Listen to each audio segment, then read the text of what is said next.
morning. This is Damon Fordham, Professor of History at Virginia College of Charleston, as well as the author of Voices of Black South Carolina, Legends and Legacy. I'm here in front of the City Market in downtown Charleston on Market Street, which was built in 1841.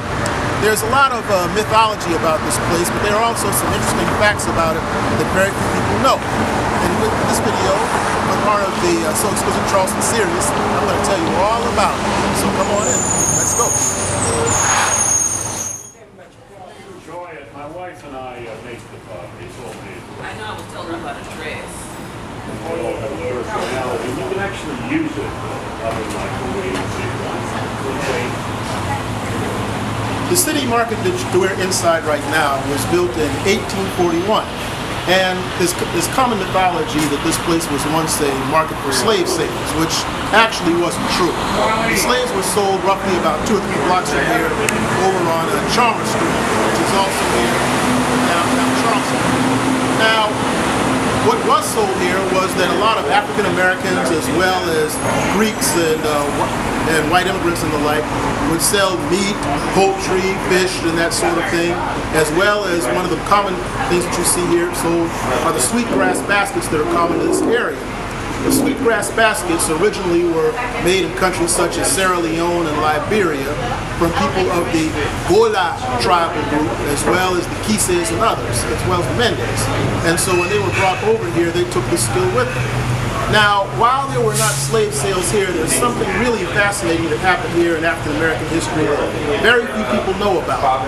In 1876, I believe it was around July the 8th, if I recall correctly, there was a riot in a place called Hamburg, South Carolina, where an African American militia got into a disturbance with local whites, and then the Red Shirts, which was a Ku Klux Klan type offshoot, they held a massacre of the African Americans up there. So here in Charleston, they had a protest meeting at this very spot on July the 17th, 1876.